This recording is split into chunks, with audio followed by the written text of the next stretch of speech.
Halo semuanya, selamat datang di channel saya. Di video kali ini kita akan membahas topik yang sangat penting namun sering dianggap rumit, yaitu sistem hukum. Meski terdengar berat, sistem hukum sebenarnya sangat dekat dengan kehidupan kita sehari-hari. Mulai dari saat kita berkendara di jalan, membeli barang, bekerja, hingga menjalani kehidupan berbangsa dan bernegara. Semuanya diatur oleh hukum. Nah, di sini saya akan membahas sistem hukum secara lengkap, mulai dari pengertian, unsur-unsurnya, jenis-jenis sistem hukum yang berlaku di dunia, hingga bagaimana sistem hukum bekerja di Indonesia. Apa itu sistem hukum? Sebelum masuk terlalu jauh, kita harus paham dulu apa itu sistem hukum. Secara sederhana, sistem hukum adalah sebuah kerangka atau aturan yang mengatur sistem. Nah, apa itu sistem hukum? Sebelum masuk terlalu jauh, kita harus paham dulu apa itu sistem hukum. Secara sederhana, sistem hukum adalah sebuah kerangka aturan yang mengatur kehidupan masyarakat dalam suatu negara. Aturan ini dibuat agar masyarakat bisa hidup tertib, adil, dan damai. Tanpa hukum, kita mungkin akan hidup dalam kekacauan karena tidak ada batasan tentang mana yang boleh dan mana yang tidak boleh dilakukan. Sistem hukum mencakup aturan atau norma hukum, lembaga-lembaga penegak hukum, prosedur peradilan, sanksi atau hukuman, hak dan kewajiban warga negara. Hukum itu sendiri bisa berbentuk tertulis seperti undang-undang, peraturan pemerintah, peraturan daerah, dan sebagainya maupun tidak tertulis seperti hukum adat atau kebiasaan masyarakat yang berlaku secara turun-temurun. Tujuan sistem hukum. Kenapa kita butuh sistem hukum? Apa tujuan utamanya? 1. Menjaga ketertiban dan kedamaian masyarakat. 2. Melindungi hak dan kebebasan individu. 3. Menciptakan keadilan sosial. 4. Menegakkan kebenaran dan keadilan. 5. Menyelesaikan konflik antar individu atau kelompok. 6. Menjadi pedoman perilaku masyarakat. Bayangkan saja, kalau tidak ada hukum, setiap orang bisa bertindak semaunya. Yang kuat menindas, yang lemah, yang kaya menindas yang miskin. Hukum berfungsi untuk mencegah hal itu terjadi dan memberikan perlindungan kepada semua warga negara secara adil dan merata. Unsur-unsur sistem hukum. Sistem hukum terdiri dari beberapa unsur. Unsur pentingnya yaitu 1. Aturan atau norma hukum.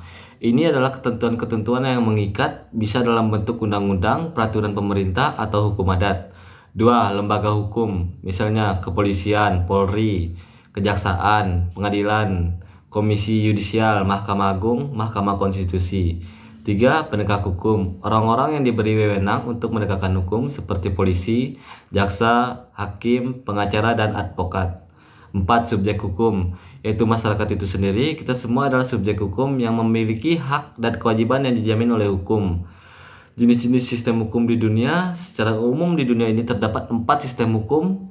Yang pertama ada civil law atau hukum sipil berbasis pada kodifikasi, yaitu hukum tertulis.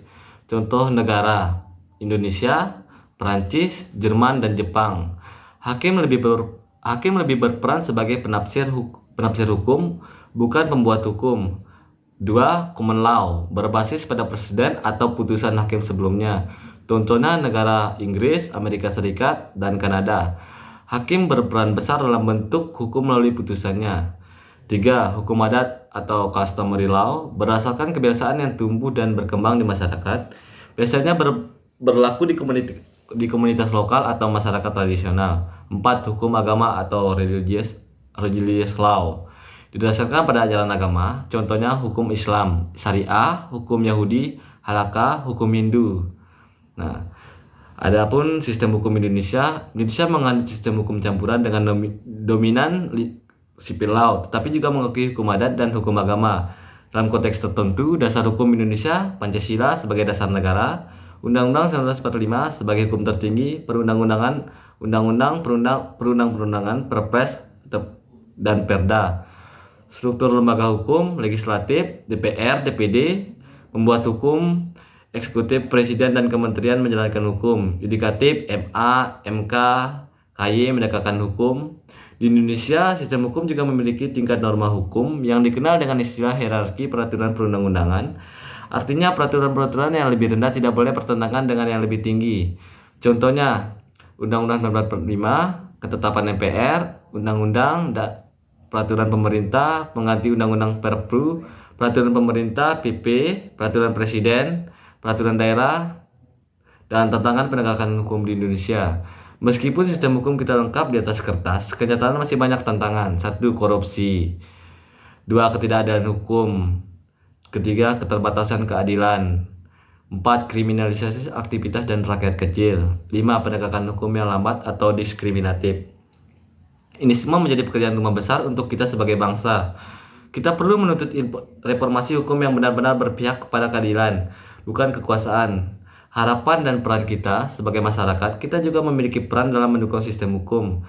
Taat hukum, melapor bila terjadi pelanggaran, tidak menjawab atau menyalahgunakan hukum. Mengedukasi orang lain tentang pentingnya hukum. Kesimpulan, sistem hukum bukan hanya kumpulan aturan yang rumit. Ia adalah fondasi kehidupan masyarakat yang adil dan tertib. Hukum bukan hanya untuk dipatuhi, tapi juga untuk diawasi, diperbaiki, dan ditegakkan secara adil. Mungkin itu saja yang dapat saya sampaikan. Apabila ada kekurangan, mohon maaf. Wabillahi taufiq wal hidayah. Wassalamualaikum warahmatullahi wabarakatuh. Jangan lupa like, share, dan subscribe.